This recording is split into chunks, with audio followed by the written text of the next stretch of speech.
to reflect back when Jim told him, hey, you can't get by on just your charms. Yeah.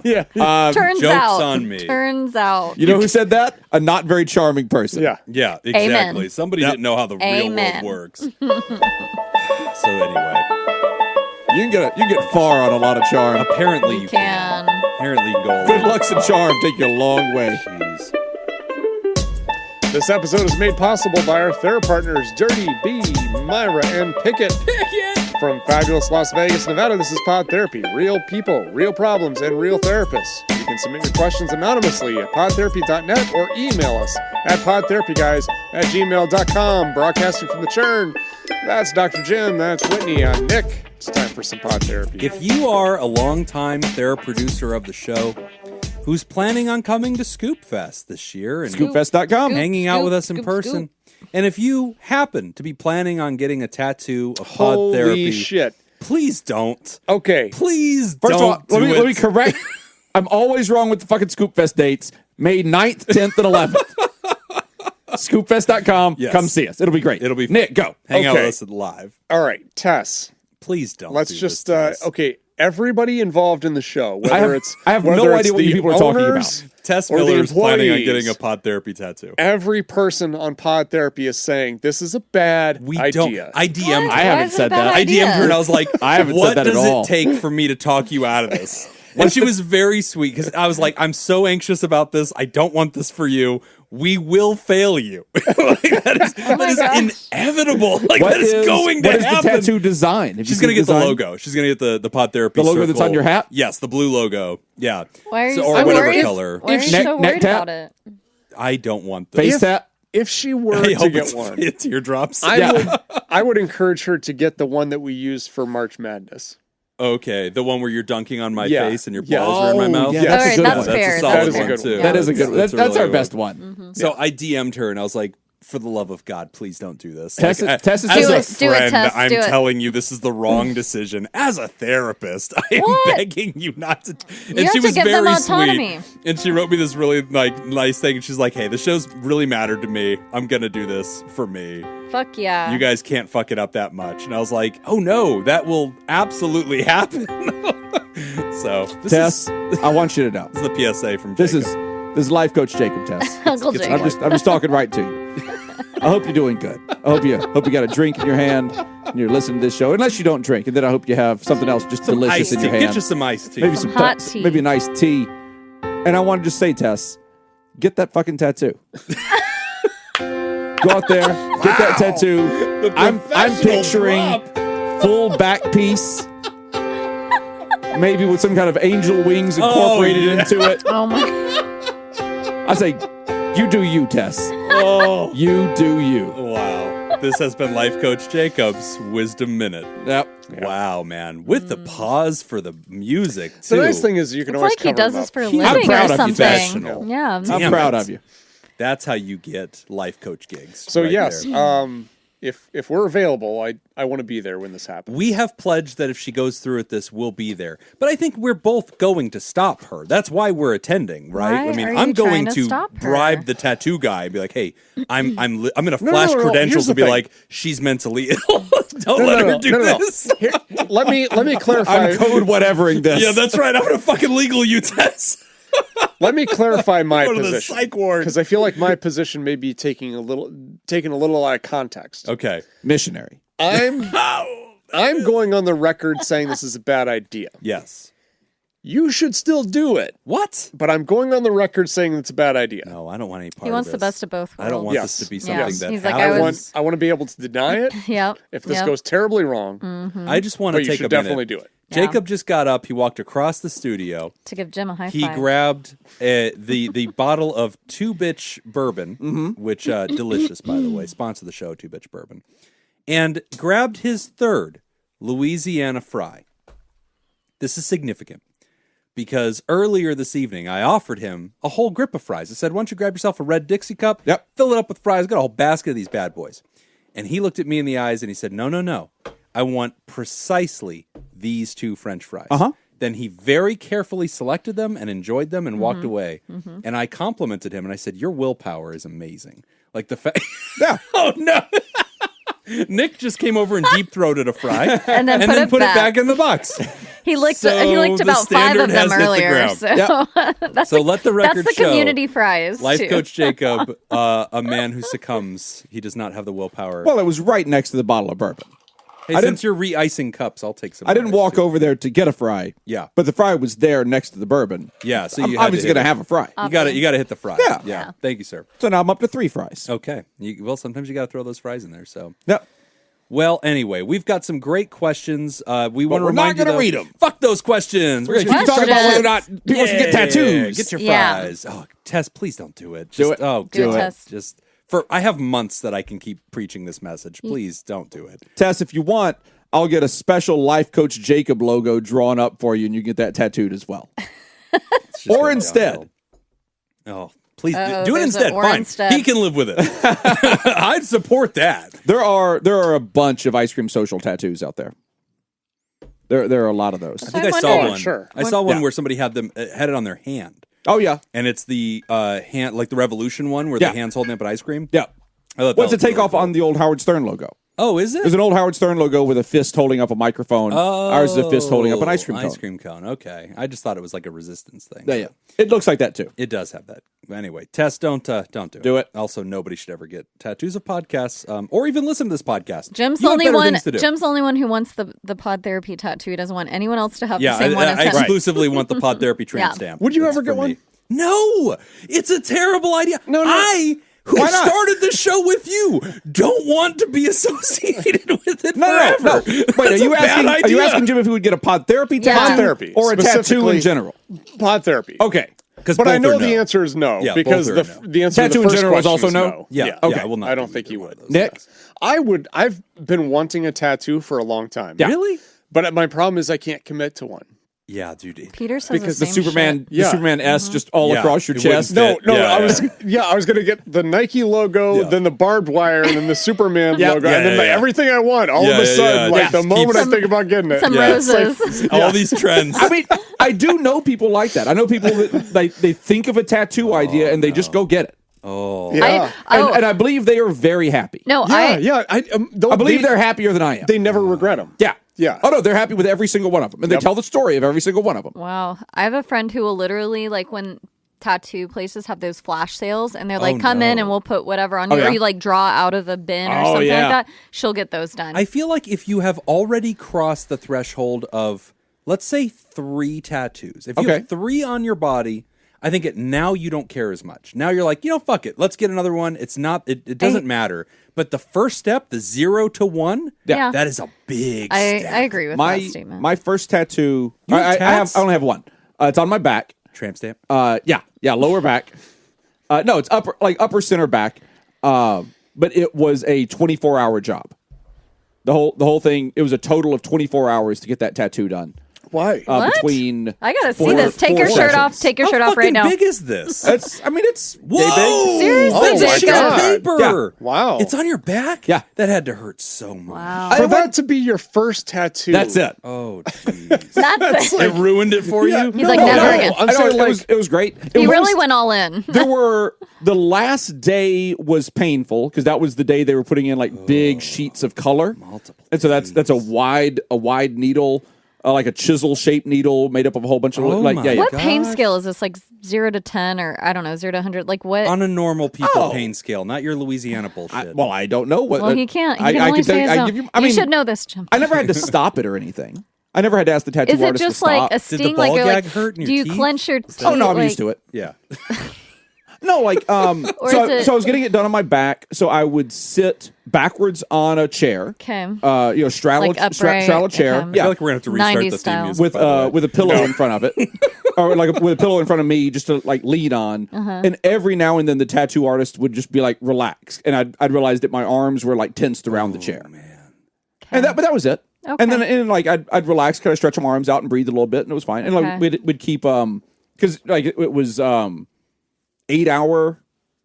No, it couldn't have been that long. Maybe it was 4 sessions. I think it was 4 6-hour sessions. 6 hours. And like we'd just keep movies on.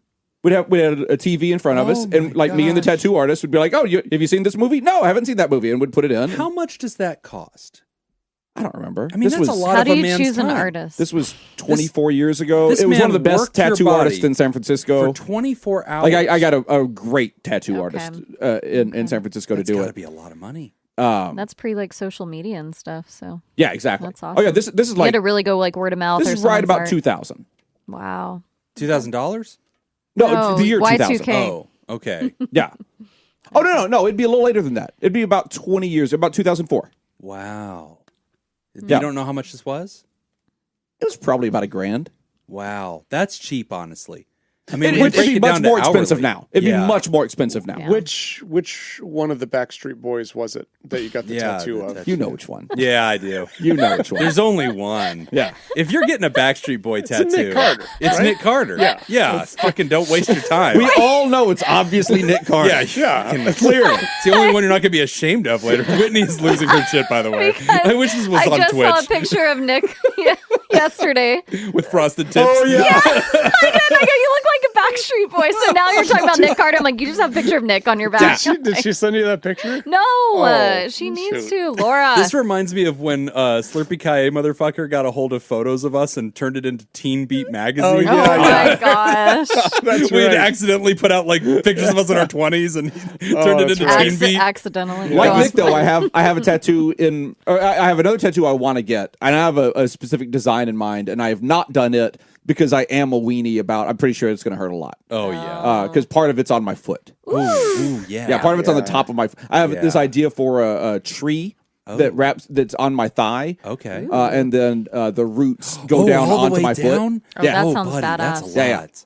Yeah. No. Yeah, I don't think Jacob I goes would get big a or goes tattoo home. the size That's it. Yeah. of a dime. I think if you were like, look, we're in a dime A friend of mine had a tattoo artist at their wedding, Oh, and they were just doing wow. tattoos at the wedding. That's No. awesome. Yeah, mine took 4 minutes, I think. Yeah. What is your tattoo? We talked about this on air and I forgot to update. I never Yeah. told Patreon what it was. Sorry. I'll go post a picture of it. What is it? It's a little airplane with a trail and it makes a heart and my best friend has a matching one. Oh, Yeah. that's lovely. SJ has a matching tattoo with her best friend. Really? That's really cute. Yeah, it's on my neck, the back Yeah. of my neck. So, Yeah. yeah. Okay. That's cool. I like that move too. The back of the neck thing is cool because then you know what? Hair down, not your problem anymore. Who cares? Yep. And if you're like swimming, So and you're you want willing to get hair a back up, of the neck tattoo, cool. Jim? Like you're doing the whole like out here doing Yep. your life thing. So no, I Yeah. will not be getting a tattoo. I think no, here's the thing. I think a really cool minimalist tattoo. Like I could do a pod therapy tattoo. Just if the it's- brain. Yeah, if it's just kind of like a minimalist outline of kind of the brain Yeah. part. I think Like that'd it be, ro- I think it that'd be pretty cool. References I pod feel the therapy, need but to it's not stop you. pod therapy. Exactly. I feel I'd be a bad friend if I let you do that. What about I Jim? would need to be there. God, what Jim about- is probably really be determined crying. to not let anyone get I a think tattoo. while you were doing it, I would be crying. Sitting I mean, next to you, please don't do this. If you were sitting next to me while I was getting a tattoo and you were crying, I feel like the tattoo artist would be really uncomfortable with the full erection that I would have.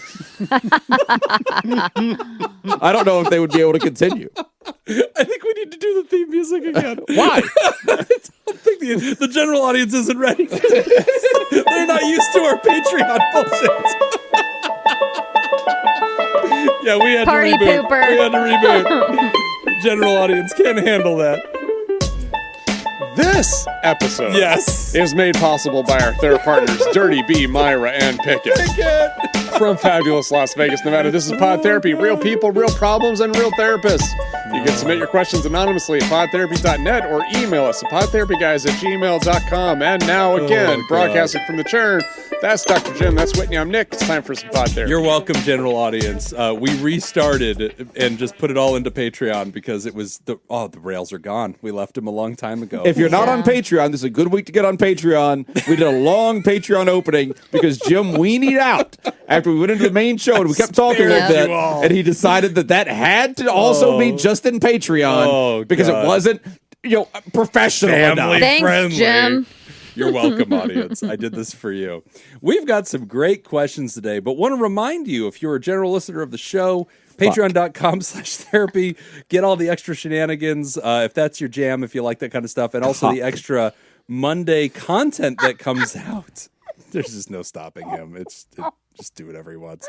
What's the Monday Who content say? coming out this week? Oh, you're not going to like it. What is it? I'm so excited. We're recording this on a Sunday, More. so Never mind. I'm not going to say that. Tell the good people if they go to patreon.com/therapy what they will get in their goodie bag this week. Nick on atheism. Oh, That's fair, because I did a whole bit on Jim's religion, so Yep. that is only equal. Yeah, equal, and some would even say a response, Oh, too. fuck! God damn it! I was going to ask, did you listen to Jim's I first? did. Oh, Okay. no. Here's the thing. Oh, Here's here we the thing. go. Restart the theme music. I started this because Jim records multiple episodes. Yeah. And then puts them all in the queue. Yeah. I schedule them out. So the average listener first heard Jim's back on a week ago. Oh, you were ahead of I us. listened to it 2 months ago. Over and over. So I had Oh, 2 so you were months. prepared. I had 2 months to sit and he was dwell. punching the frozen meat in the freezer, working up a sweat. listening to it. Ultimately, it was really about is it worth it? Yeah. Should I even Should do there this? even be a response? Because Yes. here's the thing: Oh, there's no way for me to do it without being the asshole. Okay. Oh, that's fair. what I had to come to terms with. That's good to listen to. I like that. so Are I you the had asshole? to, Yes. yeah. So I had to Become the asshole. Am I Release the willing You had to embrace your to asshole. take this on? This is exciting. So I this is can't coming wait. out on Monday of this If week. you Yeah, it too comes want to out be able to tomorrow. embrace your asshole, go over to Personal Fit, nickspersonalfit.com That's right. or whatever it is. That's the website. mental fit personal training. mentalfitpersonaltraining.com. I like this He will one. teach you stretching techniques that would be allow your you to own embrace asshole. your own asshole. Yes. You too can unleash your inner asshole. All right. it'll be good. Patreon.com/therapy. We're getting into good the drama. week. We're getting Good week for we're getting Patreon into joining. It. Yeah. It is. For as All the little as tea. $2 a month, you can join up. Yep. Thanks to inflation. We've got some great questions this week, and we're starting with The Fidgets by Anonymous. Hi, Pod Therapy. Thanks for being awesome. I love the show, and I love therapy. I have a hopefully quick question. What is it that I why is it that I absolutely cannot sit still in therapy? I can't look my therapist in the eyes, and I'm continuously wringing my hands, pinching my skin, picking at my nails, etc. I've even tried sitting on my hands, but they always sneak back out. I know I'm not the only one who does this, and while I don't think it's a problem, I'm curious as to why it happens and how y'all view this as therapists. Thanks, Anonymous. That's interesting. I kind of feel this person. It is hard to I don't know, you're self-conscious, right? Because it's about you. And I feel like there's this need to, I don't know, do things or break the tension. I've had clients like that before where our best therapy sessions, because I kind of observe this behavior occurring, it's like, hey, let's go for a walk. Oh, yeah. Yeah. And then, that but helps. I also worked at a facility where we could go outside Right. and we were, there were no confidentiality issues. Sure, We yeah. could just go out and go for a walk or stuff like that. And, because I think sometimes there's probably a lot more to this, but sometimes it's just nervous energy. Yeah, for sure. And it's just this energy has to go someplace. So you kind of start fidgeting with stuff. So yeah, just being active and going for a walk, it kind of releases that energy. You don't really have to fidget. Also, you're not being stared at, which is an Yeah. interesting dynamic because and everybody's seen this, where if you watch kind of Women in the Wild, not those videos from the early 2000s. Girls it's a different Gone thing. Wild. Yeah, that's different. But if you just watch women communicate, and we've talked about this on the show before, and this is generality, of course, and Jim, which means it's fucking worthless. But you'll see them just looking at each other. They sit across from a table, looking at each other, talking eye to eye, and there's a lot of connection. Men, I went out this weekend with my college roommate. We sat side by side at a basketball game, Staring talked at all about his life. He's going through really big life stuff. We talked as two friends who have known each other since we were 12 years old. What's the life stuff? Let's just put it on the air. Yeah, let's just put it all out there. Actually, he's going to come on the show and talk about mental health at some point in the future. It's going to be a Patreon thing. Oh, shit. Okay. Yeah, so he's got a really cool adventure coming up. He's really taking on some great stuff. But we talked for hours, side by side, watching a live basketball game, and then went to a bar and sat side by side at the bar, watching clips on TV and having a beer and talking, right? And it's just interesting because I think that dynamic can be very different for people. And you talk about going on walks and stuff. Back whenever I worked at Mount Charleston and ran the clinic up there, that was one of my favorite things to do. I had all men. They did so much better when we would go for hikes. And that was our hour. We would spend 30 minutes walking in one direction from the camp out in the forest and then 30 minutes walking back. and they really were the most vulnerable I'd ever seen them, and the most like comfortable in that setting where I wasn't looking at them, which is, I don't know, like, I don't know if that's a man-woman thing, but I definitely have noticed that. So when I hear the writer talking about that nervous energy, I'm assuming they didn't give us any pronouns, but I wonder if that's a factor, because I think a lot of men sometimes feel like, just, are you looking at me? Like, I'm just not comfortable with that energy. Yeah. I'll kind of get it from time to time where I'll be having a conversation with someone and I'll realize like I'm just moving. Okay. Especially if I'm standing, if I'm having a standing conversation, I'll realize that I'm just moving around constantly. Okay. Every now and then, not always. Just bopping around, shifting weight, which I almost feel like breaks the tension. I mean, I don't look at it as a faux pas, honestly. I think it's fine. Anything, like at worst, I look at it as maybe a little distracting. Okay. Yeah. I think that's worst. At worst. Yeah. That's the thing, is I wouldn't be too concerned about this. I try to put it out of your mind. In therapy land, I think we've all seen that. We've all had somebody kind of shifty and fidgety, and that can be distracting, but I think most of us look at that with a pretty generous spirit about it. Yeah, and I hear you when you say you don't find it a problem, just the curiosity as to like what our perspective on the other side is, or what's actually going on there. I think Nick's probably, mostly right, that it's some sort of nervous energy, or when I start sessions with clients who tend to exhibit like anxiety symptoms, that is one of the number one things I see, is just that kind of, like shifting in their seat and like, discomfort. their hands are moving. I feel like I need to mention too that what I notice when I start meeting with clients before they even mention this other diagnosis to me, it's like virtual sessions are almost not identical, but almost like the same for each of these clients, and that is clients that have been diagnosed with ADHD. Oh, sure. Oh my gosh, it is hilarious to me because it jumps out so easily. They will like go lay down in their bed like while we chat, or like sit on the couch, or they're walking to their kitchen. Oh, that 100% like, happens. Oh yeah, it is hilarious. Yeah, and you'll ask me like, "What are you doing?" Like, checking the mail. Yeah. One girl, like most of the time, she'll sit with me. I say that loosely, like sit for most of the time, or like shift around there, but probably every third session we have, she's like, I'm gonna clean my kitchen while we chat. I'm like, things are happening. Okay, like whatever. It works for you. So I'm not diagnosing you with ADHD, but I just wanted to share that was something I never really thought about until I became a therapist. I was like, what are the rules? Because typically when people come into your office, they are kind of sitting. They're not going to walk around your office. But this virtual thing where people are in their own homes and they're comfortable, they will like move in their bed or go walk walk to the other room, check the mail. Like it's just, they're just kind of chatting with you. You're like, what? Has it ever been problematic? No. And that's where I like the author's question where they asked, what are your thoughts? Because I think initially I was like, do I say something? Or I think my initial reaction to this would be like, hey, can I have your attention for a little bit? Like you're paying for the session, I want to be connected. My initial reaction is like, okay, we're not getting everything that we should be getting out of this. But that's not necessarily true. Right. I don't know that. Yeah, from our experience, though, in like typical, in quotes, typical therapy sessions, especially pre-COVID, where it was very general, like people came into an office, you wouldn't even have an opportunity to see what they're like in their environment. So, it's their baseline. It is. And like that's, I've had that exact same thing, 'cause I'm 100% telehealth.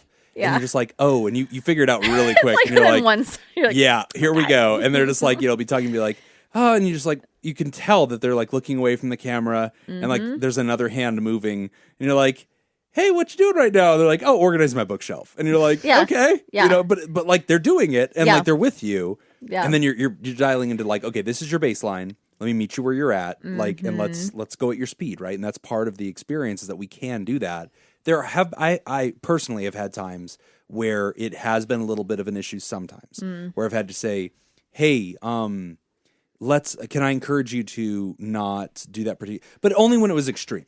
Right. Like, I'm gonna multitask right now, Jim. They were golfing. You're like, I can't hear you, and like, it's that level where like, I'm just multitasking right now, and I'm gonna just drive and go NASCAR. pick up. Yeah, they're trying to drive and talk to me, and I'm like, hey, no. Legally, I can't do that. Yeah. Like that's a danger. I can't. I did have a allow colleague you to do who said that. They're like, they're trying to call me while they're driving home. Right. And it's like, no. And they're multitasking. I'm like, hey, we will reschedule if that's what we have to do. This isn't safe for you. And obviously, that's not an ADHD thing, but the nervous energy thing, I think we've witnessed, and I think we're all giving the same message to the writer, which is, no, it doesn't bother the therapist. I think we realize this dynamic isn't natural for a lot of people. You are not probably used to being the topic of a conversation, and that always feels like you're being looked at. We are reading you because your body language is teaching us about maybe how comfortable you are, and I think we're using that to help illustrate, like, is there more we can do to make you more comfortable? Yeah. But it's not distracting necessarily. Yeah. And sometimes working with older teens, That's very common. Yeah. I will tell a lot of them, if you're more comfortable chatting and say drawing or something right now, like That while we helps. visit, I will give Yes. them permission to do that. They honestly rarely take me up on it, but Okay. I just still throw it out there because, it was with teens. It's like, I've had friends of mine with their teenage kids, like they're playing a video game and they're like, oh my God, my kid opened up about like, not a ton because they don't open up about a ton, but some more things while they were Yes. playing a video game, and I sat with them and played, like, because you're side by side and you're focused on something else. Right. It does tend to be boys, though. I'm noticing now that you They say do that. the parallel triangle theory of communication. Yeah. It's interesting. Yeah. But yeah, very common. I think we're nothing noticing wrong it with as a therapist, but I've Yeah. never thought that's wrong. But I did definitely in the beginning, I questioned. I was like, is this wrong? Is this okay? And I think the conclusion was if they're like driving or doing something that is, Right.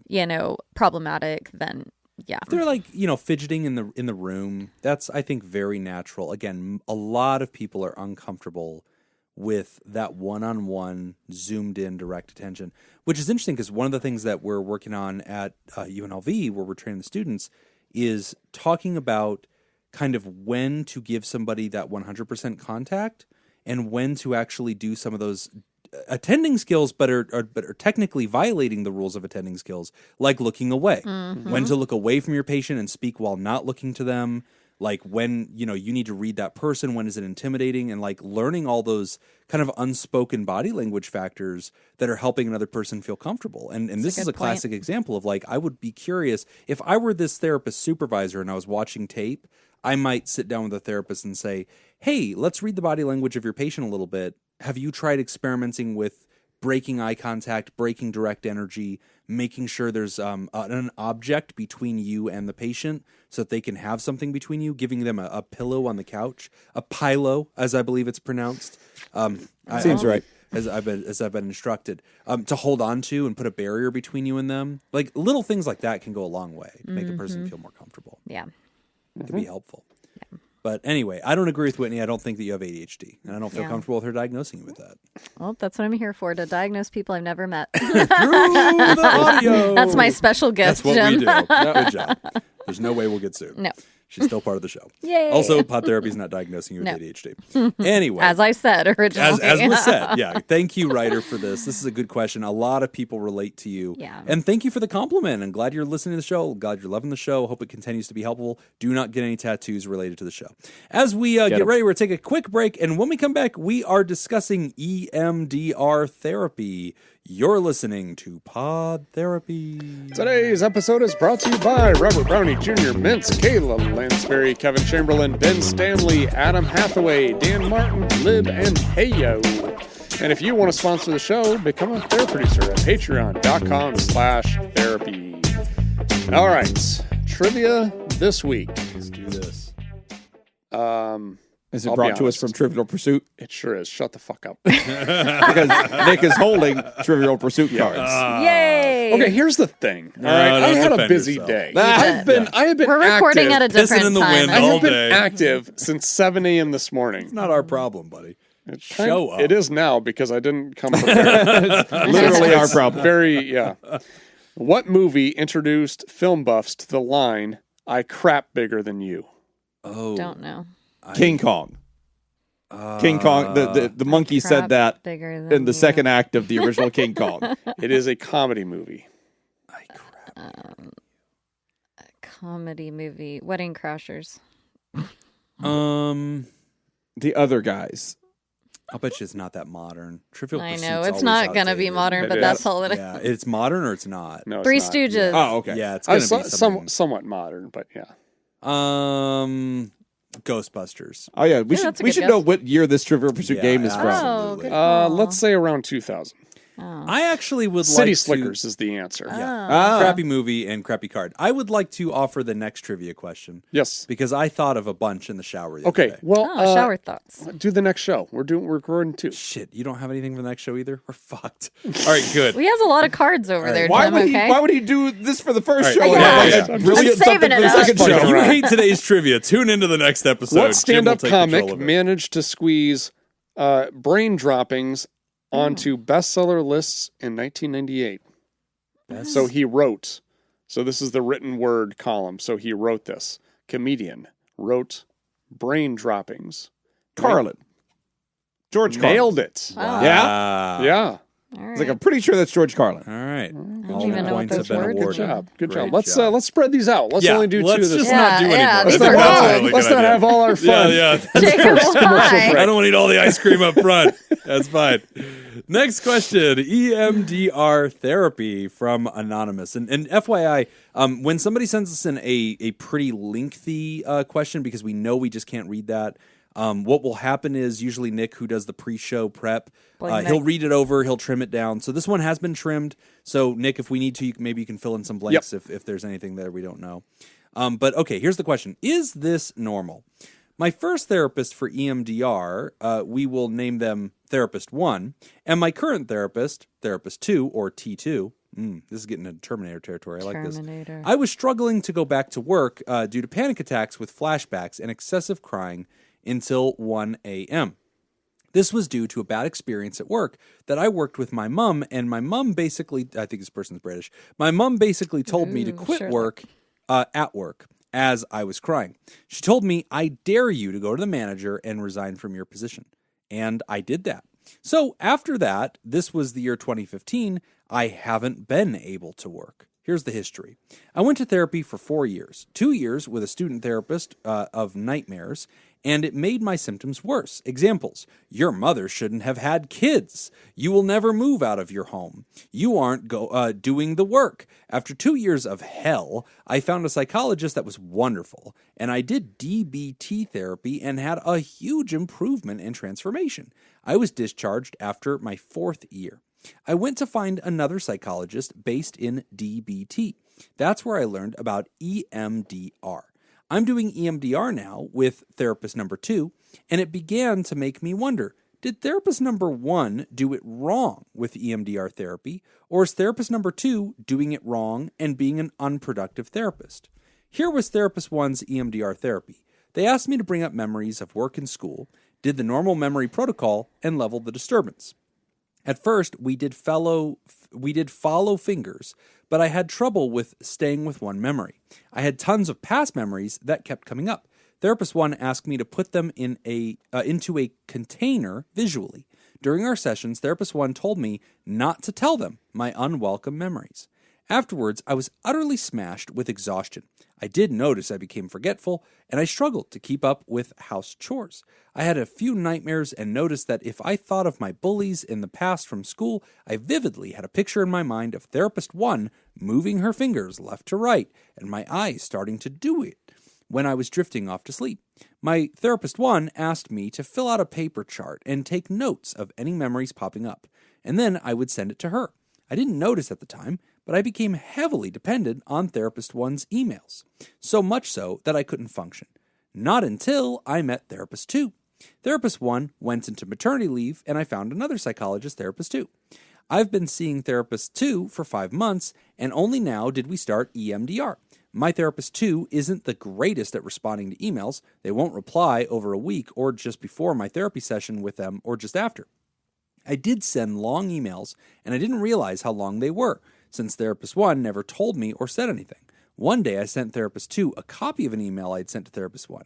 Therapist 2 was bothered by the email. She printed it, placed it on the table, and turned each page counting 1, 2, 3, 4, 5, 6. I don't need to know minor details about your father-in-law sitting on the right side of the table. I felt ashamed, as if I was in trouble. And this is where Nick put in some notes. The writer went on. Oh, should I read that? Yeah. It's fine. I mean, the audience probably needs to know. The writer goes on to say that this caused more anxiety when they would see their therapist, and the writer brought up that brought that up with the therapist later, and they did talk it out. Finally, we started EMDR. My first session, we did some work previously to work on my 3 nurturing figures, and she used EMDR tapping to install it so it's easy for me to access when needed. After this, we started EMDR. And so here's another subtext note. Oh, no, yeah, that's fine. Skip this. Yeah, Okay. I'll fill this in later. Okay. Therapist 2 wanted to focus on my childhood memoirs with my mother, which they see as the key issue, not work memories. They sat close to me, face to face. We tried to do the fingers left to right, but it wasn't doing it for me. So Therapist 2 tapped both sides of my knees when processing the memories. They wrote down each thing I said and what happened after each process. The unwanted memories I had, they suggested pretending to put tinted sunglasses on and pick a healing color and do that to process the memory we were targeting on which helped. It took 2 hours, by the way, not sure if that was normal. Afterwards, I told them I didn't feel torrid or exhausted, and they told me I shouldn't be experiencing any unwelcome memories afterwards. I thought this was interesting because my experience with Therapist 1 was opposite of that. So far, I've had 1 nightmare and 1 random memory of my mother, but I've been able to function and do house chores and not forget things. They didn't want me to put a chart down like previously with Therapist 1 and record my memories or email them. They told me skills I can use when I'm distressed, such as container exercise, nurturing figures, light stream, journal, sensory stuff, mindfulness apps. Is this normal, what I experienced with Therapist 1 and Therapist 2 in EMDR therapy? What are your thoughts? Are there any alarming bells I need to be aware of? Thank you for reading my message. It's much appreciated taking your time. Keep doing the great work, Anonymous. Jim, you misread one of those words every single time. It wasn't Therapist 1, it was Therapist Juan. Oh, that's how that was spelled. Yeah, it was Therapist Juan. Yes, we will refer to Therapist Juan. Thank you. Not Juan. Yes. Yes. So, all right. So, And Therapist Two. So you're sending emails to the first therapist, and then you send one to Therapist 2, and Therapist 2 is like, no, we can't do this. Is too long. 6 pages. This is way too long. Data, yeah. I literally sent an email today that was 5 sentences long, and I was concerned that it was too long. Yes. Yeah. So Jim, I mean, I'm not exaggerating at all. It was Yeah. 5 sentences, and I was like, this seems long. This could be Jacob did just- not send in this email. I do the same thing too. Like work emails, like I'll type something out, and then I go through and I reread it. I edit. Yeah. And then I go through and like, okay, I've said this Take twice. away exclamation I points. don't need to do. Yeah. Right. Yeah. Forget You know? that the caps lock key exists. Yeah. I realize like, okay, well, this doesn't need to be said. So Yeah. I'll take that out. Like, and I try to make it as concise as possible with just the facts, just, you know, the limited amount of information, because yes, I totally understand. So I guess starting But that's off work, first, and this isn't work. This Yes. is a personal email to a therapist. However, I do think that, it is reasonable, I think, that your therapist, one therapist may enjoy that. They may be something that they really like. Yes, send me emails. I want to know. Therapist Juan is a know, reader. Exactly. I would handle this exactly like Therapist 2. I would be like, okay, no, I can't, you can't send me 6-page long emails as updates. We can't do this. This is why we have individual sessions. I've got to charge So you that for we an could- extra hour. Yeah, I mean, yeah, because I'm honestly, and it is a lot to have to read all of that. So it's almost kind of like it's the therapist has other patients as well, and if everybody's doing that, it just becomes very complicated and very time consuming. It sounds like So it's just Therapist not 1 realistic. encouraged that, though. Yes, and that's Yeah. just exactly what I said. Yeah. While you were reading. Sorry. 'Cause I was preparing trivia for show 2, since my co-host sucks at it.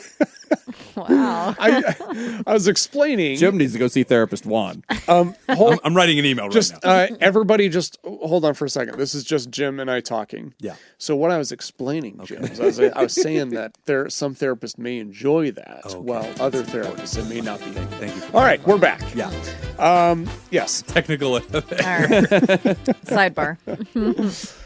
So I realized that like hearing that, it's hard to hear that and not kind of take it personal. Yeah. And I would encourage you to do your best to not take that personal.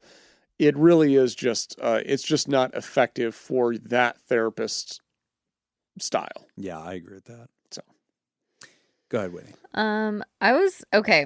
I'm gonna preface this as well. I personally am not trained in EMDR, so when they ask like, "Is this normal? Is this like typical?" I have some minimal knowledge, but I'm not either, by the way. So don't yeah, be afraid I was that like, I'm "Oh, it's correct. gonna be I'm a gonna tough need one of you to tell me what EMDR is at some point. Yep. So I have that. Yeah. Eye movement desensitization and reprocessing. Reprocessing Yes. or reprogramming? Electromagnetic No. dextro reversal. No, that's wrong. Well, you're doing it wrong. Yeah. Well, your therapist. You know what? Look at my fingers. Now you're a duck. It all makes sense You now. quack like a Full duck. circle. So the minimal knowledge I have reading through this, my initial instinct, reaction to this is that therapist one, other than the whole email thing, that does not seem typical for EMDR.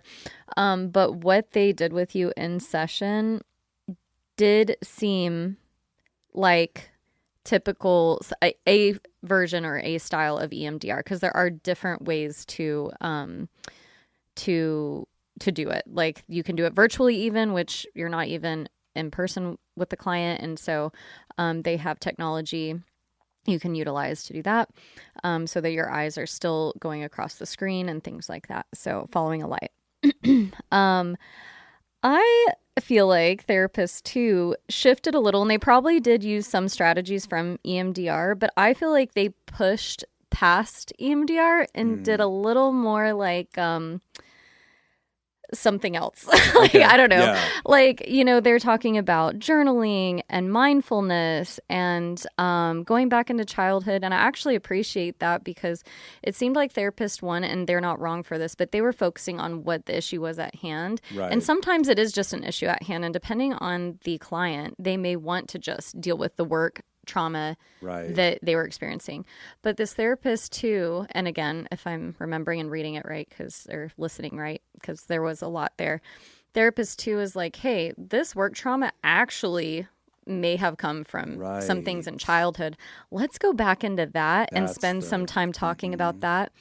And even friends I have that have done EMDR therapy, they have said that they will spend 3-4 months just doing talk therapy at first, so the therapist can get a sense of what their traumas may be, and then they'll dive into EMDR. So I think that is, or can be, more typical.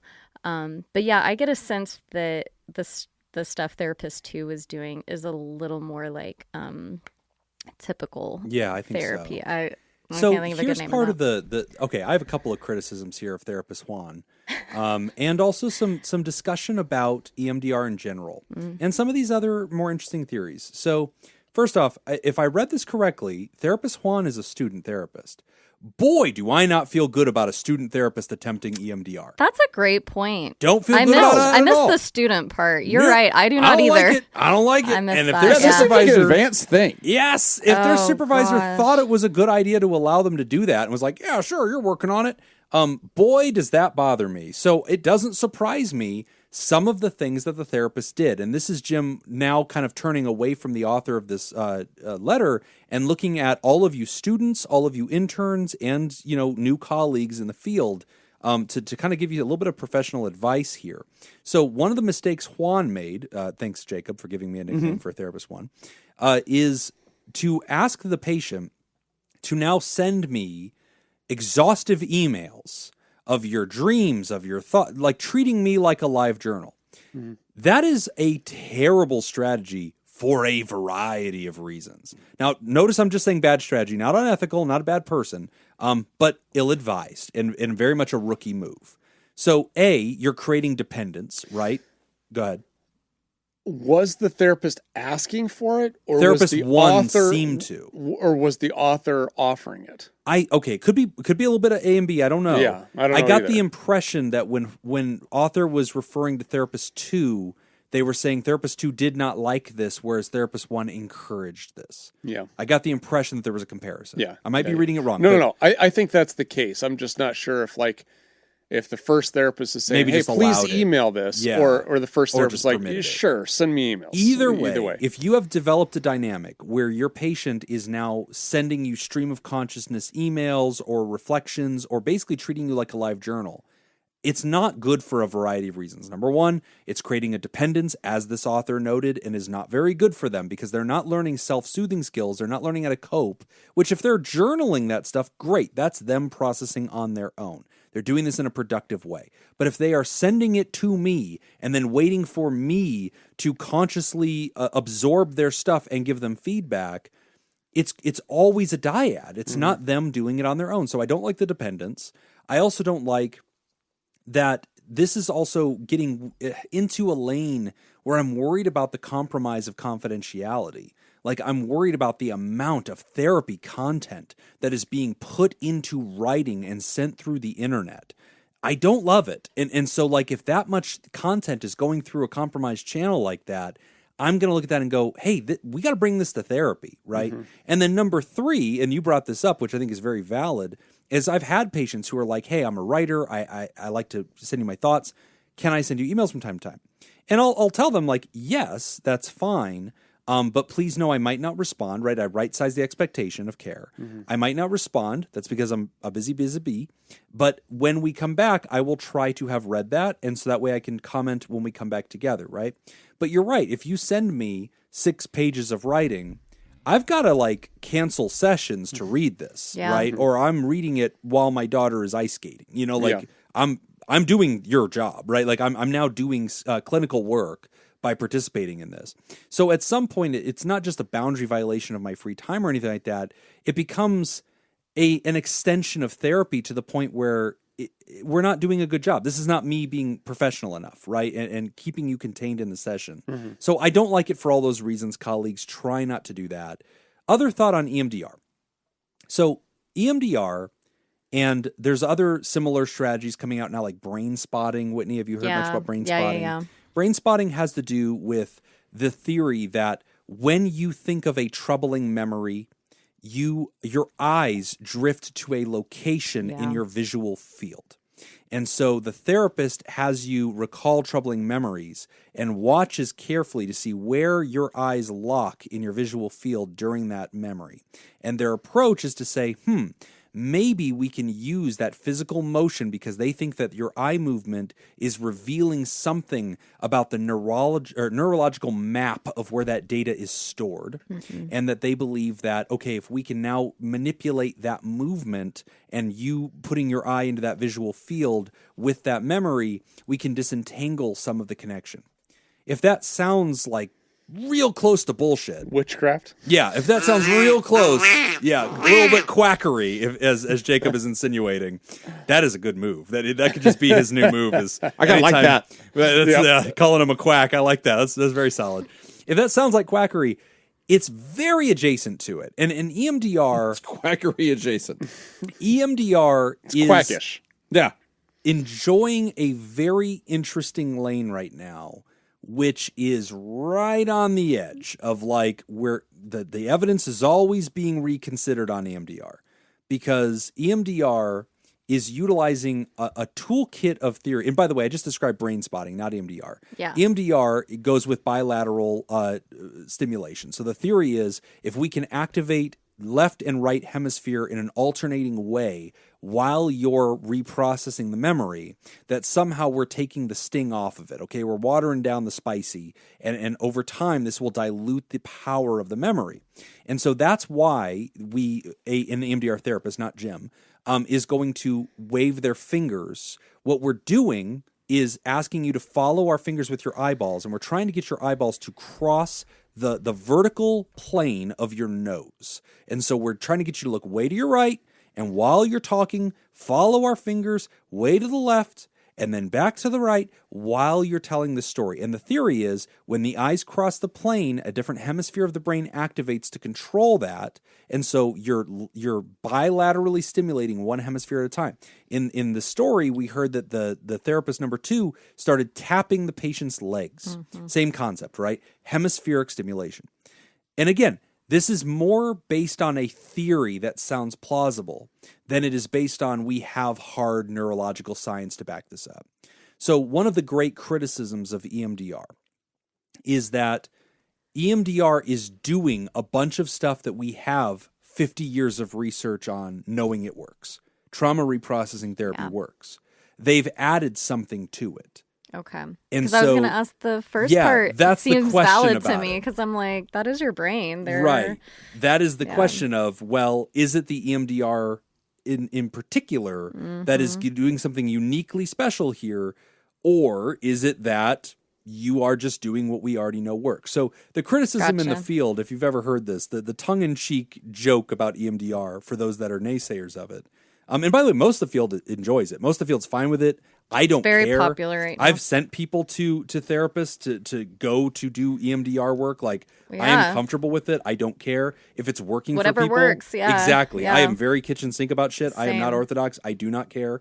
But the joke about it, or the naysayers, they say, well, they call it purple hat therapy. Because they say, like, okay, so do CBT, but wear a purple hat when you do it. And it's like, that purple hat really changed the game. Like, did it? Or was it the CBT? So, like, whatever. So that sounds like a whole lot of things that people used to say about mushrooms. Yeah, right. Yeah. Like, oh, you're high and you're having a bad trip. You're not wearing the right hat. Yeah. That's what it was. Put the purple hat on. Just put on the purple hat. It'll change everything. Yeah. Yeah, so it kind of enjoys that same criticism of like, well, all the things that would have worked in this kind of are already known to work. So it's one of those things that, again, I think Whitney and I are on the same page of this.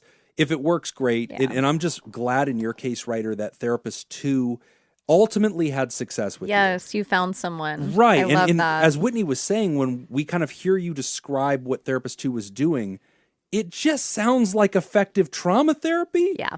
With a light on it. You know, they threw some EMDR at it too. Yeah. And there's an argument that EMDR could be, there's a group of people, so there's 3 groups with 4. There's the agnostic group, which is probably Whitney and I, of like, I don't know, whatever. Yeah. I hope it works for you. Great. Don't care. There's a group that's like passionate about it, that's like nothing but EMDR works. There's a group that hates it, that's like, this is a joke and it's ruining the efficacy of the field because we're, coming up with the voodoo nonsense. And then there's another group that says, I think it works, but it's probably not the bilateral stimulation that's doing it. It's probably that you're giving them a third thing to think about while they're doing something very hard and emotional. They're looking at the video game? Yeah, it also could work to have them color. Yeah. Or play a video game while they're talking. Like, you're giving them something else to metabolize energy on. That's a good thought, yeah. And it's allowing them to dilute the memory process, and so they're able to access reprocessing in a way that they couldn't have otherwise. Yeah. Great.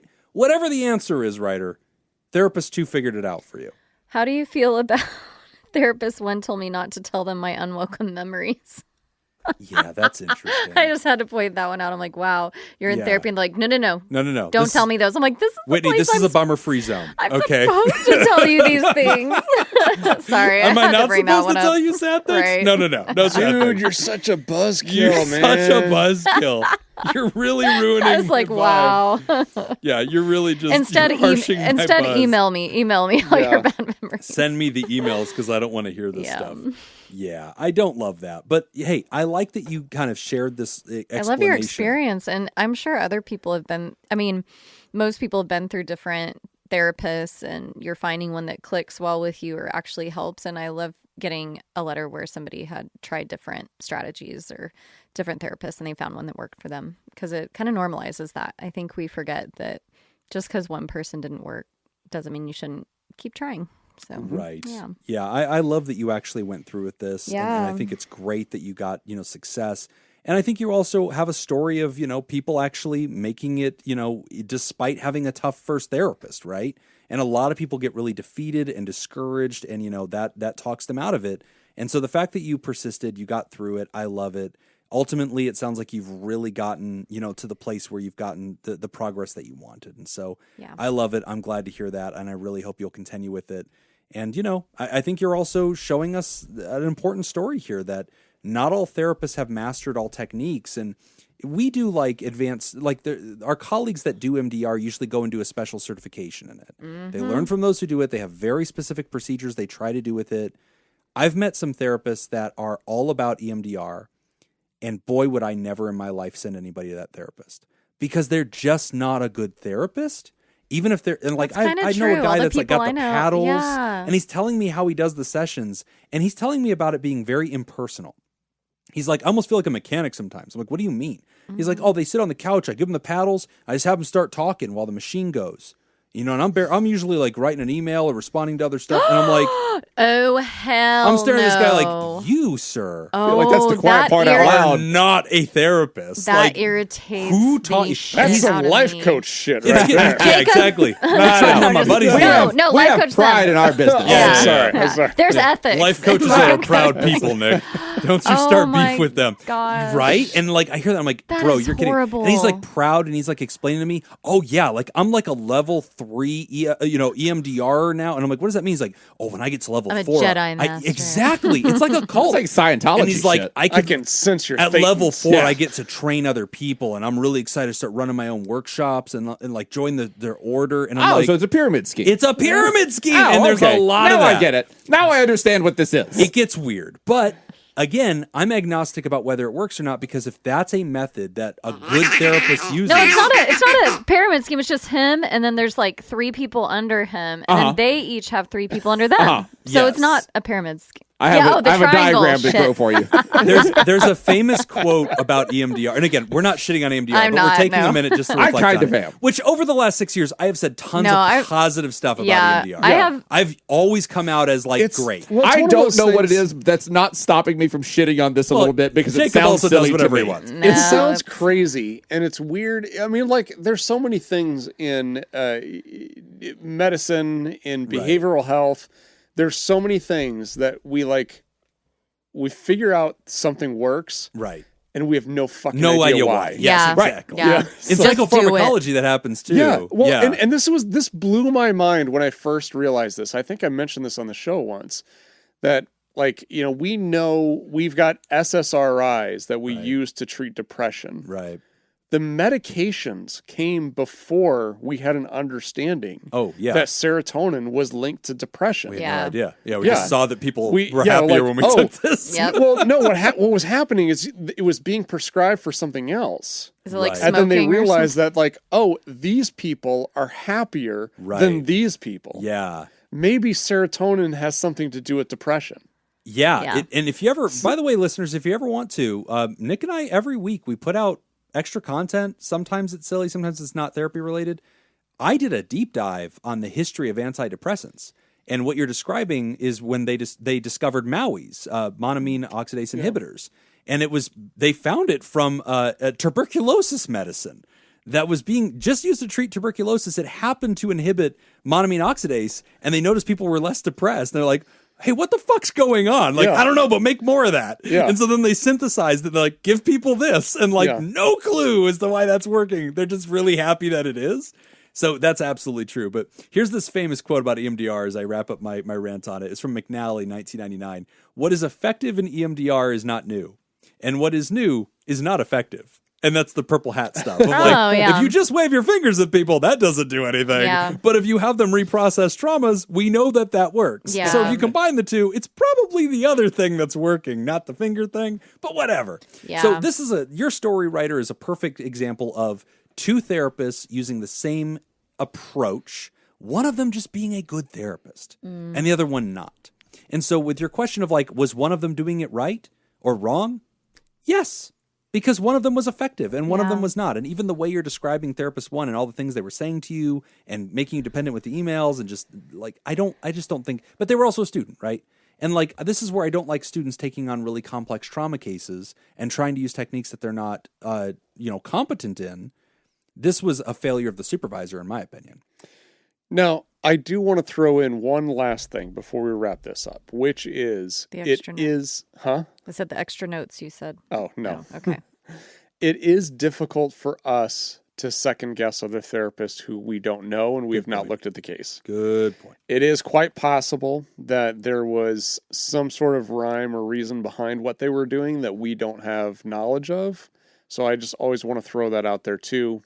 We're pretty much just going based off of what the writer's telling us For sure. and how we're interpreting what the writer's saying. Good point. Yeah. Good legal move there. Yeah, Nick. you're I like welcome. it. And to be honest, like we said before, maybe the only thing when the writer asked are there any alarm bells? I wouldn't call it an alarm bell, but just the emailing thing. It's like letting that get out of hand or expand on, because it sounds like the writer was like, I didn't even realize how long they were getting. I was just doing what I thought Right. they said was okay to do. Right. And so I think just anyone out there who's training to be a therapist, maybe make sure that boundary is pretty clear up front and not to And let I can that get see out of hand. exceptions to the rule. I could see where a person doesn't communicate verbally very well, but they'll write, and you're like, okay, we're going to switch mediums, and I'm going to Sure. use this, and I'm going to bring this into session, and this is the only way I can get good content. Like, Yeah, okay. that's part of our time together. Yeah. Yep. So I think Nick's right. Like, we want to defer, but Ryder, at the end of the day, boy, are we glad that you found success and that you've made progress with that and you didn't give up, even when the next person said, hey, we're going to use this technique you've heard of and tried and didn't like,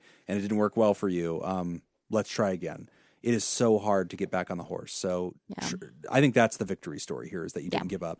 And for all my EMDR focused colleagues out there, people that love it, please go back and listen to the history of the show.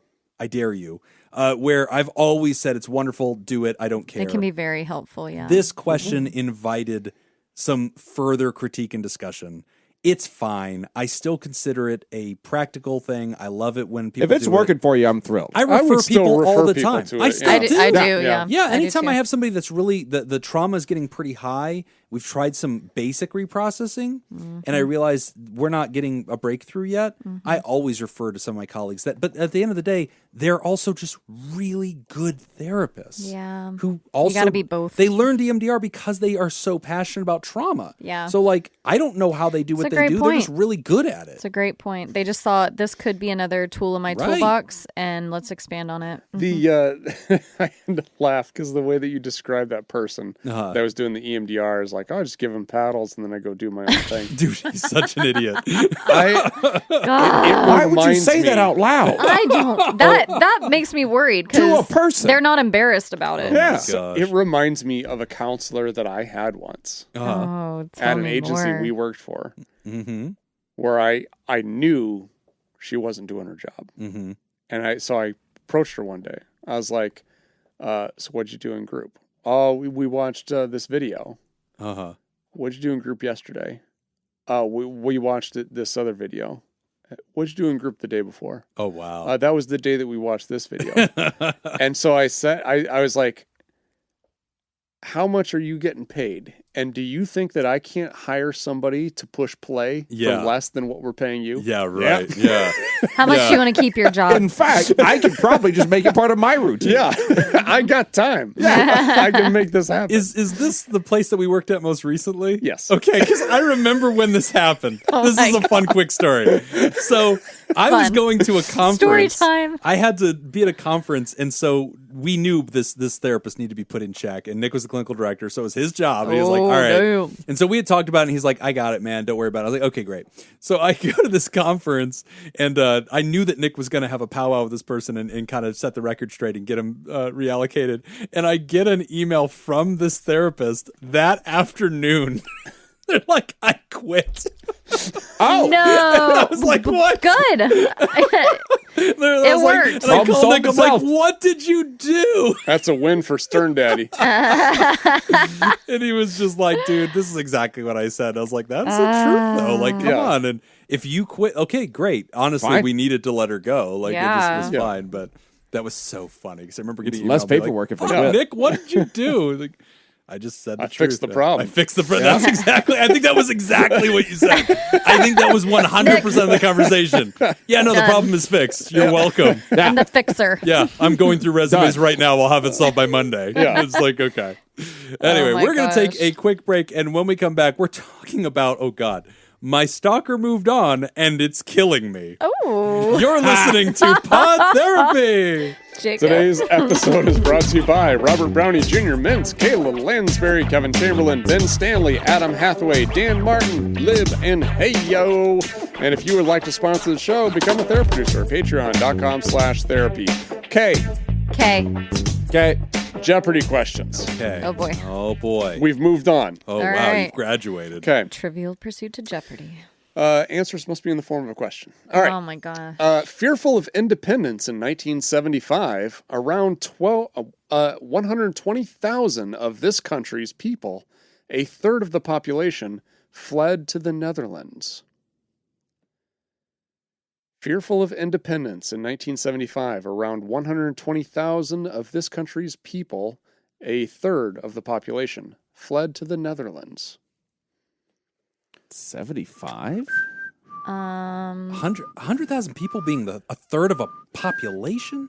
Well, yeah, there are a lot of small countries. Fearful of independence. So 3 times 120,000. That's like 200,000 people. Yeah. Something like that. Ish. Yeah.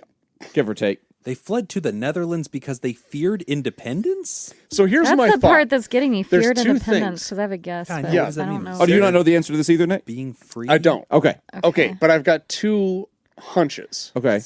My first thought is it's a neighboring country, but I don't think that's Right. the case. I think it's a Dutch country, probably in Africa. Okay. So, Do you see the answers? No. Do you want to guess one? yes. Do we all get to guess one? Yes. Yeah, no, just me. You guys get to watch Well, me play Jeopardy, this game. Right. they don't all get to guess. This is so fun. All right, I would No, it's like to throw Final out a Jeopardy. guess. I have a Okay. guess. All right. I think it's going to be... Okay, so I'm going to say a city, and I would like everybody to give me permission to say a city, even though it's asking for a country, because we know I don't know that. Okay. But you should be damn proud of me if I say a city and I get it. Okay. So I feel like I should get We're a ready. handicap. So you think we should give you the country that the city is in? That's Yes. Okay. Okay. Okay. And I don't think that's a big ask. All right. I think everybody should be like, yeah, fucking go for it, Jim. I hope. Okay. yeah. I think it's Berlin. Okay. Germany. So Germany. There it is. You know, Jim, I'm going to give you Germany. Thank you. my God. Yep, you can have All right. Germany. Because I think there was like the wall thing going on back then. And there Okay. was like, they were about And to the be Berlin free. Wall came down in the 70s? And I'll bet you there's a group of people that And the were in Berlin Wall came down in the 70s? I think so. it did. Fuck. I'm sticking with Berlin. I'm gonna guess, and this is gonna sound bad because if we're going off history, I don't know if this technically was their name at that time either, but Slovakia? Okay. Okay. Yeah, it would have been Czechoslovakia. That's what at I the was gonna time. say. I was like, Okay. I don't know if they were still together then. We'll give you that. Okay. We're being generous today, Czechoslovakia, Whitney. We're being yeah. generous. I mean, I'm wondering, I'm kind of with Nick on it being an African country. Yeah. I'm wondering if it's like, is this when the Congo became the Democratic People's Republic of Congo or something? Okay. I'm going to go Congo. I've seen that God movie. damn it. Yeah. That was a Oh, good that's movie. so good. Tim Curry was so good Oh, in I that movie. kind of also want to go Congo. Yeah, with the monkeys. You know what? Just to be different, since You're you also already going to go said that- Germany? No, I'm going to go Republic of Congo. What a dick. I'll go the Republic of Congo. What a dick. What? What? I could have just. Oh, we're all wrong. Okay. That's what I would have bet on. I would have bet that we were all wrong. Oh, that's the safest. Yeah, Yeah. that's the chalk. Yeah. And I knew for sure that Jim was always wrong. the chalk. Suriname. Huh. Yes. Gesundheit. Yeah, That I know. is, It was like great. Suriname is one of the countries above Brazil. Yeah. It's in South America. Why are you looking at me when you say that? Look at Whitney. She didn't know it. Wait, Whitney, what country did you guess? Czechoslovakia. Yeah. What Jim- continent is that on? I'm trying to figure out if we got Europe. three different Eastern continents. Europe. Is that What? Eastern Europe? Yeah. I Okay. think you guys are the closest, right? 'Cause Oh, we both got Africa. You both Yeah. got Well, Europe. 3 of us named countries. I said it. Why you gotta be a dick about it, man? I prefaced the guess Technically, my country was by wrong. asking for permission. So what year did the Berlin Wall come down, Jim? Was it Major during- world event? Was it during Reagan? It's like the 80s. So Reagan was in the 80s, I guess. So that, yeah, probably like late 80s, 88. Oh, very close. 89. Yeah, All right, 89. all right, Yeah, thank you. Thank you. I'm not good with geography. I'm surprisingly good at some of that shit, though. You just said that you thought this was about Germany. My stalker moved The on, wall and came it's down killing me. when the thing that you're talking about happened. From Anonymous. You don't get to go back and pretend that you just knew that. My stalker, who has been obsessively... Did you look it up? You looked it up, didn't you? Who, me? On your phone. You looked it up. What year the Berlin Wall came down? Oh, no. Okay.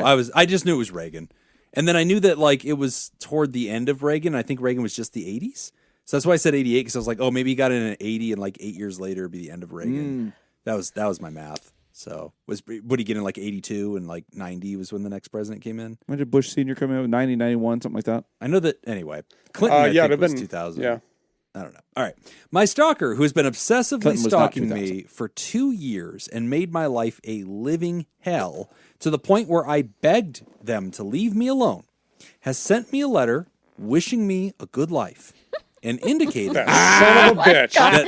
indicating that they will stop. And it's making me uncomfortable.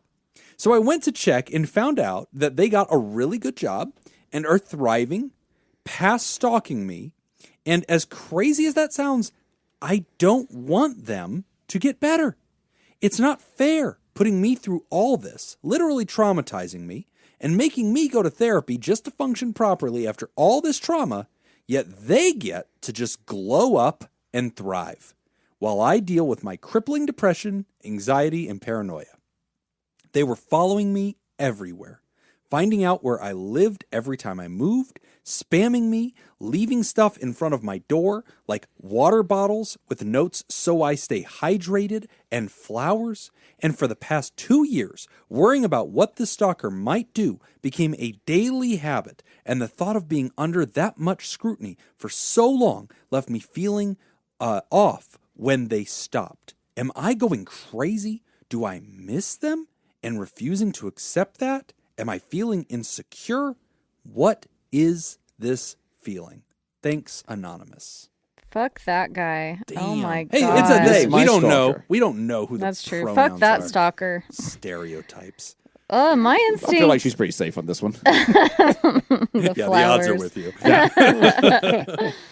Oh my gosh. I don't think you're crazy. My initial thought is that I would be pissed too. Like, they have all the control. They could, and I know, Nick, no one can control your emotions, but that is Thank you. See, this is what I love. This is why I know Predictable people. Nick. I disagree with you on this. This is I what know, I did. Yeah, that's I- why I'm caveat. I love the power that I have. Still the That control. you can stop mid sentence and you already know. Nick's go on. Go on. He's like, Go on. I don't even have to say anything. He said, Why are you putting your buttons out there to be pushed? but That's what he I says. mean, Sounded just like him. again, I know no pronouns were shared here. Fine, but just say it's a dude. We'll just go with it. We'll give you permission. If this were a dude and I were the writer as a female, fuck that guy, because Right. women are more vulnerable in a lot of cases. And it's you have shit left on your doorstep. Absolutely, that's going to control how you feel or affect how you feel. And so for them to just say, all right, never mind, I'm done fucking with you now. So Shut I up, know. Nick. Yeah, exactly. Okay. I'll be over here then. Jesus, Nick. Let the woman finish. I'm going to think about golf now. Yeah, you should, Nick. That's what you like. I was Play in think- the wind, you idiot. I was thinking about golf.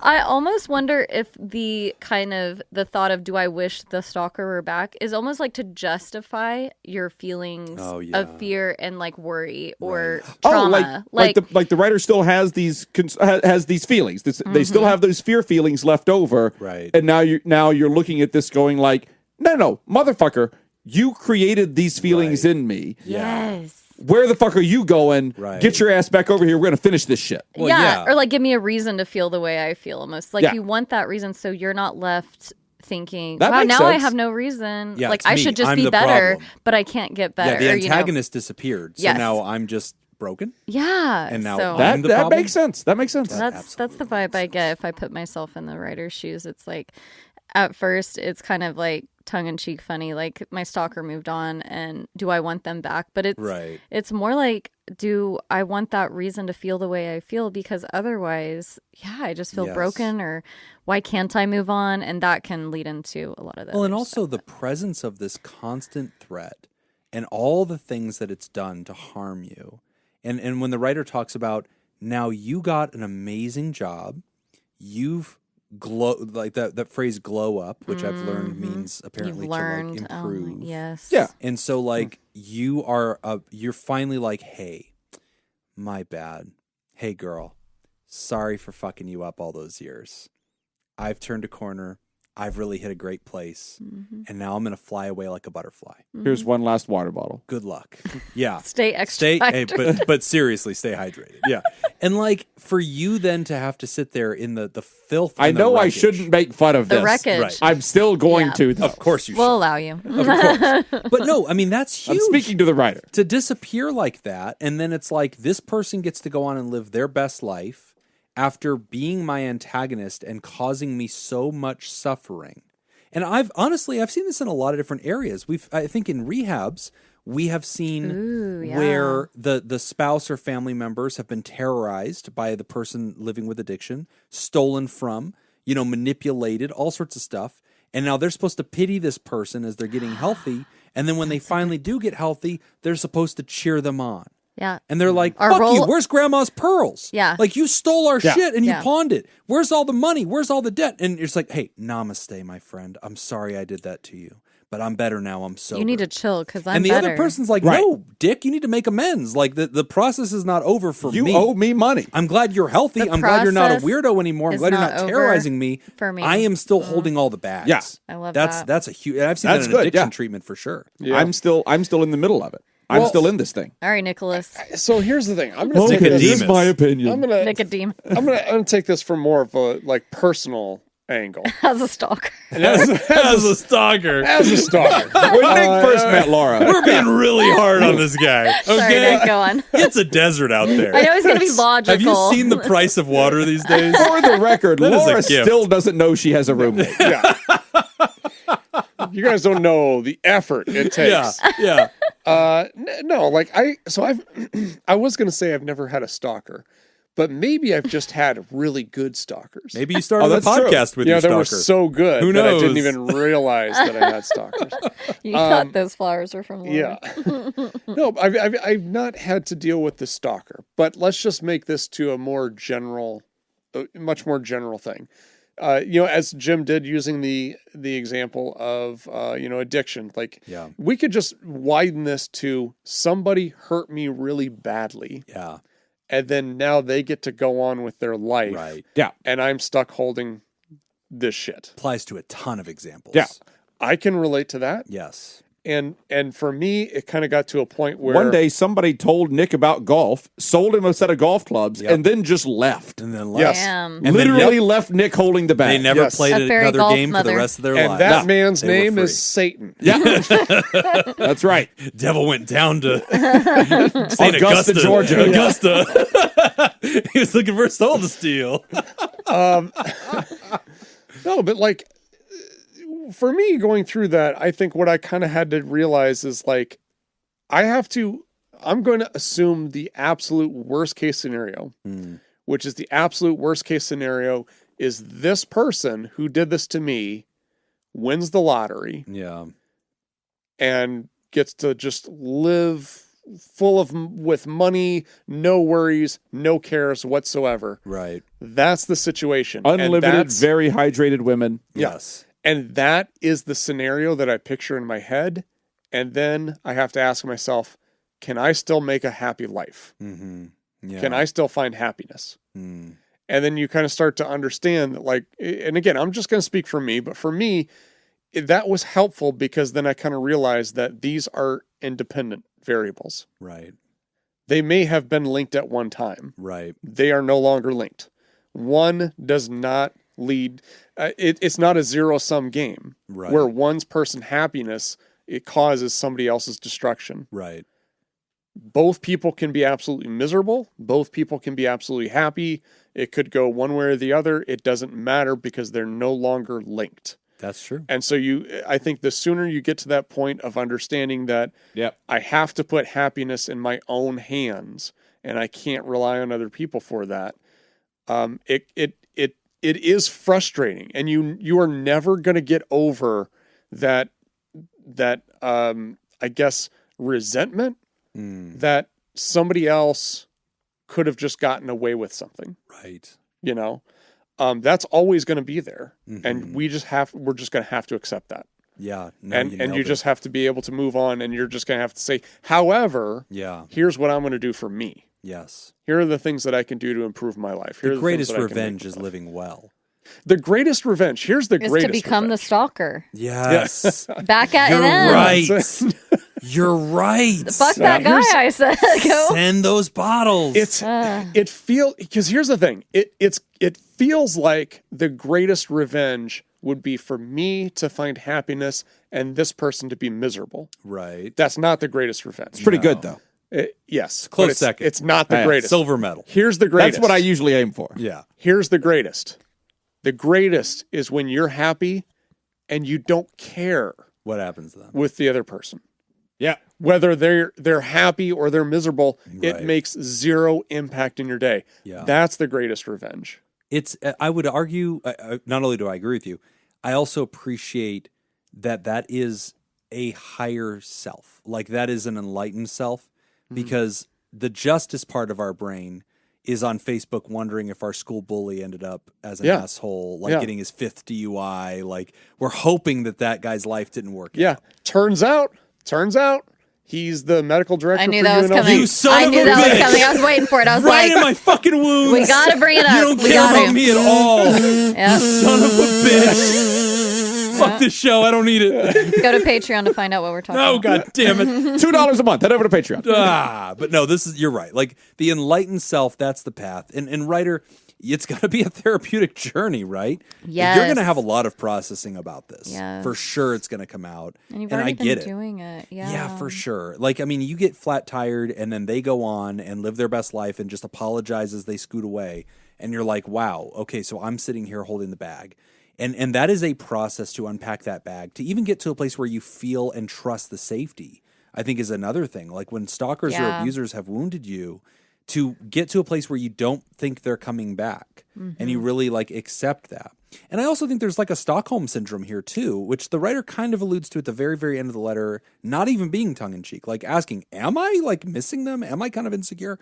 I think that there is a Stockholm syndrome where your abuser in some ways becomes so much a part of your ecosystem and your life that in order to endure the abuse or the stalking or whatever the weird stuff is, you cognitively start to tell yourself that you're flattered by it a little bit or whatever. That okay, Well, at the very least, it's a new normal. right? At the very least, this is a different rhythm to life than what you were accustomed to. Exactly. And so the You grew absence, accustomed to dealing with this thing, it's gone now. and now you don't have to deal with it anymore. That's it. Minimum, it's a change. It's a change. And I think the grieving process happens anytime humans experience significant change. Even if it's a good change, if you win the lottery, if your stalker goes away, if you're out of an abusive relationship, you break up with somebody that was making you miserable, whatever it was, you still go through the grieving process. And I want you to give yourself permission to do that, writer, because that is entirely expected at this point. Yeah. I imagine it's just more of like a phantom buzz on your wrist or like a phantom vibration from your phone. It's like you pull in your driveway and you're used to like Right. It's paranoidly muscle memory. looking at your door. Are there water bottles and flowers there? And now you're not. And then you're like, oh, there's not. And there's that brief moment of that. But I'm going to say disappointment. but you keep looking. But you because keep you're looking. accustomed to looking. Yes. Right. You're used to looking, and so you're getting reminded every fucking time you pull up to your house. Right. Is there are the flowers in a water bottle on my doorstep? Yeah. Yep. Because you're like years later, you're still looking at that shit. Yep, Yes. especially because it was randomly reinforced, I'm guessing. I don't think it was every Monday they Probably left not you daily or- flowers. yeah. Or every single day. It was like, oh, it's there. Right. And Yeah. that's the worst kind. In the past, in not recently, in early years, I want to say, probably seasons 2 or 3, we had really interesting questions about stalking. And I remember we took a really unique view of it where we spoke to people who have that tendency, who feel that, remember yeah, that? we did, Who are didn't we? approaching it Yeah. from this place of like, I'm not trying to scare you. I care about you. Yeah. And it was really interesting to kind of approach it from that way. And I would just encourage if there's anybody, because I always want to be mindful of that. There could be somebody listening who doesn't think of themselves as a stalker, Sure. but thinks, no, I care about you, and you've said unkind things to me like I'm a stalker or whatever, but I have a reason to talk to you, and there's other things going on, blah, blah, blah. And just realizing about those boundaries and going back and just maybe finding that episode and reflecting on that, because this is something that a lot of people do not set out to be a stalker. They don't think that of themselves. They don't think that's who they are. They think, I care a lot about you, and you've told me in the past that I matter, or you've sent me signals that make me think that we're close or there's something going on. And I feel the need to, connect with you or whatever and watch out for you, even though, and then like a lot of times, as Whitney talked about, that woman, usually a woman, is in this vulnerable position where she's like, if I tell you, please go away and never talk to me again, I'm scared you'll kill me. Yeah. And so I'm kind of being nice Yeah. and not telling So you, you won't fuck get mad you, at get me and away kill from me. me, because I don't want you to be mad because I'm scared of anger. Yeah. And so as much as your concern and interest in me is scaring me and intimidating me and is oppressing me, I guess I choose that over rage because I don't know what you would do. And a lot of women default to this position of like, and not just women, but a lot of parties that are the weakened party in the Yeah. situation or the fearful party, they will be afraid to piss you off. And you think, no, we're fine. We get along. I talk to you. I've asked you, and you talk back to me, and we've had conversations, and you're misreading those signals. Yeah. And so sometimes it's okay to just ask the person that you have this fascination with, hey, can I ask you honestly, would you sometimes prefer that I give you space and not pursue this connection as much? Yes. And that's okay to Oh, ask. sorry. I thought you were asking me. Sorry. Yeah, go ahead. You don't get a pass. Oh. Yeah, we started an LLC. Sorry. Jim's already been trying to do You can't for put a a while. TPO on me. Yeah. Yeah. The judge won't do it. Okay. You're stuck. But no, I think if you're out there and you've ever, wondered, am I a little, oppressive on this person? It's okay to do a check-in with the person and ask them, hey, I want to give you permission to take a break from our contact if that's something you've ever wanted to do. Because I listened to this show and they talked about how sometimes people don't feel comfortable sharing their thoughts. And I want you to know if you need a break from me, if that's entirely okay. And I would encourage you, other listeners, to give people that option because sometimes they will then tell you, thank you for asking me that. Mm-hmm. I really would like that. That would mean a lot to me. And I really appreciate you giving me that option. And that would communicate to you, oh, shit, I have been a little bit too aggressive. I have been too present. I didn't mean any harm, but now I need to give you some space. Yeah. And I just want to tell you, it's not crazy to think I don't want them to get better. I think that's a natural reaction and response. And kind of really piggybacking off what Nick said. Really? Tell me again slowly. Shut the fuck up. Look me in the eyes with I know. therapy. No. But I think you deserve, when we talk about it's not fair that they're getting better and you have to go through this, you deserve to have better from here on out. Like, try your best not to let them continue to affect your life as much as possible moving forward. I guess accept them at their word for now. If they're following through and not reaching out anymore and doing their own thing, you deserve the best future and just do whatever you can to get there. And he can just live his life the way I guess he wants to now. But you deserve that. That's what the goal. is fair. The goal is to not give a shit about this person anymore. Right. Which takes time when they've Yeah. left It a big does. wreck It behind does. them, You got to desensitize Well, yeah. again. I mean, if you've been fearful, then you've been trained to care about what this person's doing, and then to just I turn have it to off. give a shit about what this person's doing. Yeah. And the goal is to care as much about that person as you do about a random person on another continent in the world. Yeah, and just to add that you caring about what this person thinks, that's not a sign that something's wrong with you. No. That's how your brain is supposed to work. Yep, it's trying to keep you safe. Yeah, exactly. If I'm in an enclosed environment with a tiger, I'm going to care Where's about what that tiger tiger thinks about me, Right, Yeah, right. I'm going to care about what that tiger's doing. Yeah, what's wrong with you, man? Just why are you being so indifferent? You care too much, just let it go. Like, no, fucker, this thing could destroy me. I don't know what the deal is. Yeah. Well, Ryder, this is a great one. Really appreciate you giving us a chance to weigh in on this. Glad that this is behind you. Yeah. And like I said in that note, stay hydrated, please. It's a desert out there. Yeah. As we wrap up the show. What an asshole. Yeah, what a dick. As we wrap up the show, I want to remind you, you can sign up at patreon.com/therapy. You can get our extended show, and this one's a doozy, ad-free a day early, and enjoy our live chat, Discord community, and our weekly deep dives, interviews, skill shares, research roundups, and rants. And a quick announcement, coming up in March, we've got March Madness. Aww. And so if you'd like to submit a bracket, we'll put all that out through the Patreon. So if you're thinking, you know what, I never wanted to subscribe to the show with some money, but you know what, I'm going to throw $1 in the hat, get into this thing so I can play March Madness with all these people and just enjoy all the trash talk and stuff. Join us for March. Just come jump in now.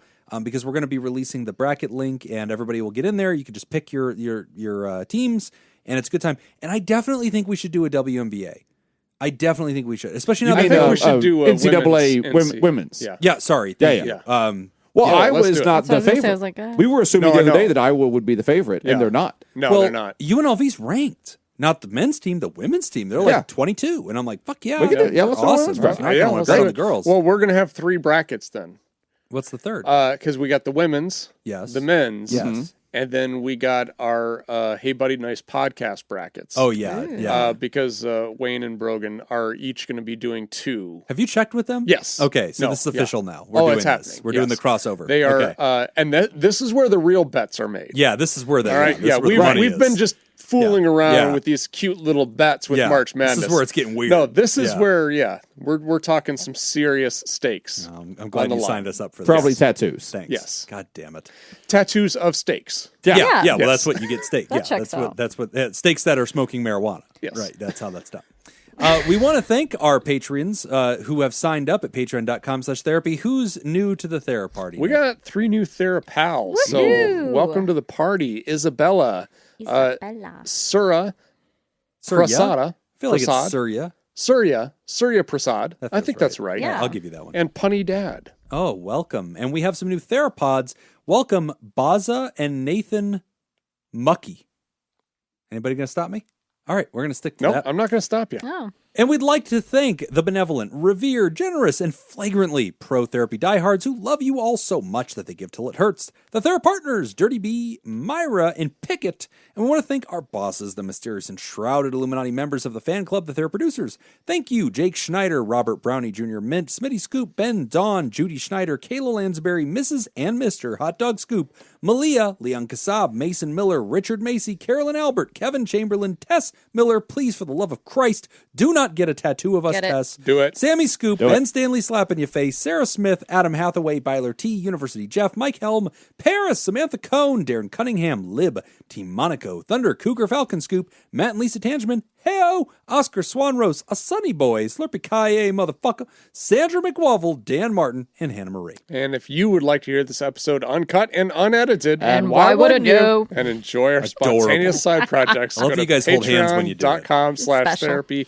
And thank you for supporting mental health. That's all the time we have for this week's session. We want to thank our landlords, Matt Mattingly's Ice Cream Social Podcast, and thanks to those of you who contributed to our show today.